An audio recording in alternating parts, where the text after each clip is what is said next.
You look at a section of a very large hailstone. This was a hailstone about this size. A big one. And it's composed of alternating layers of smaller and larger crystals. Good bit of difference between them, isn't There certainly is. I think we can conclude definitely that it was not a hailstone.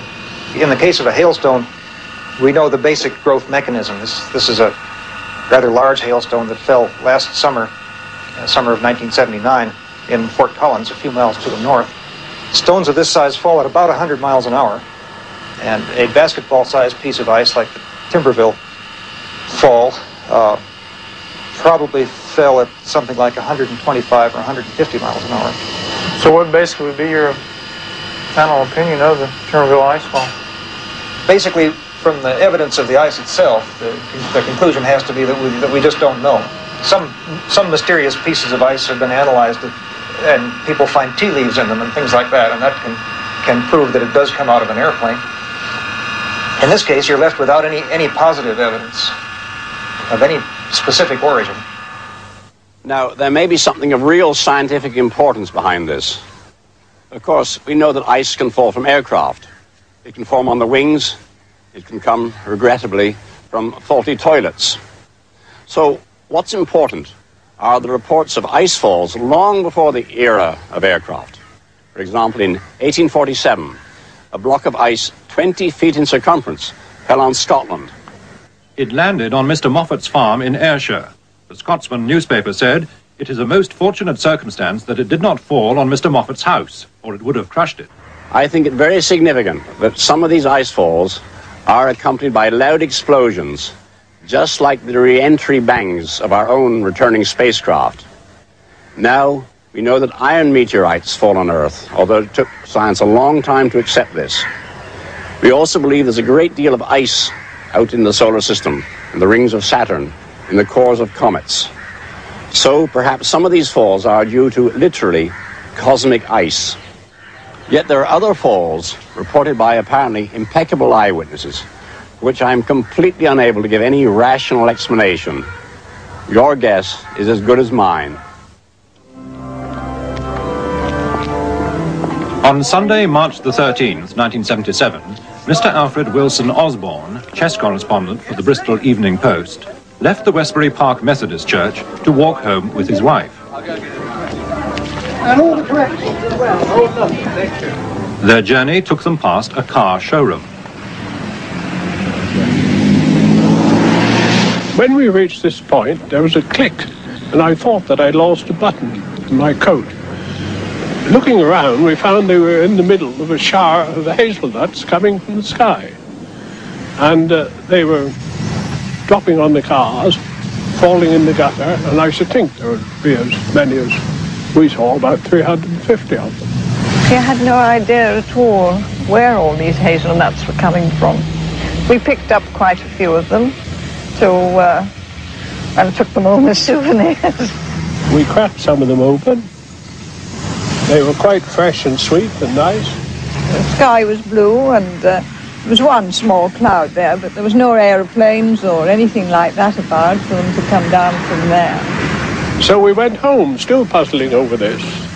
And when we reached home, we were having a friend of ours to lunch, and he came along and said, "The most extraordinary things happened to me." And I said, "Don't tell me. You've been covered with a shower of hazelnuts." He said, "Yes, how did you find out?" And apparently he had the same experience in the same spot 2 or 3 minutes afterwards. How they came and where they came from, I have no idea, but why I thought that it might be a vortex that sucked them up. But I don't know where you suck up hazelnuts in March.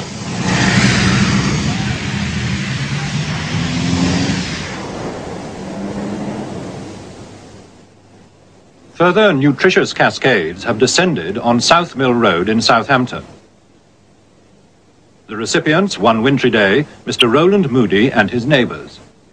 Well, I was in this conservatory, pricking out seeds, and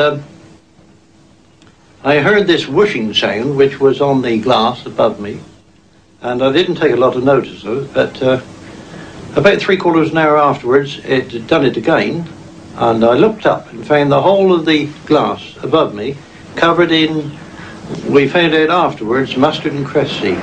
This went on, it seemed to me, all day long, at intervals of half an hour, and altogether I would think 5 or 6 instances of it. We happened to be in the dining room. First of all, we heard this terrific clatter. It was an awful noise, wasn't it? Yes. We rushed out and went down into the garden, and presently a load of broad bean seed came over, and we both ducked. Ducked down because they're fairly big, broad bean seed. And then you got a little bit annoyed about it, didn't you? So I turned round to the wife and I said, well, this is bloody silly. I couldn't help it. The following day, down come a shower of peas and maize, haricot beans.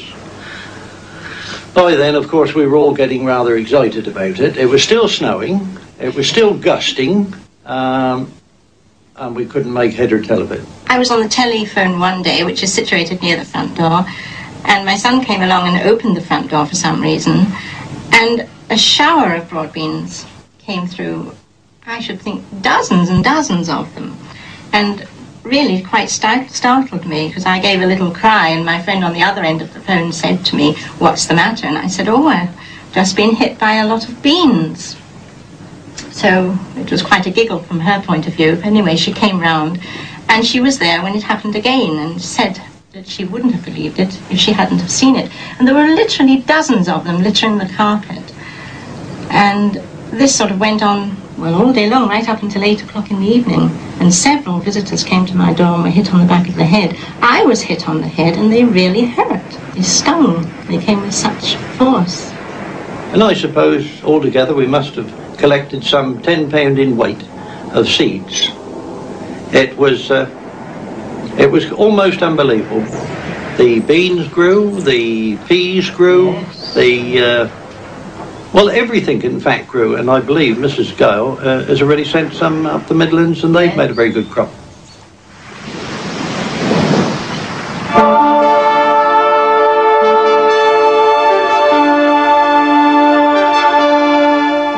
We stay with Arthur C. Clarke next as he investigates the different sightings of the Virgin Mary.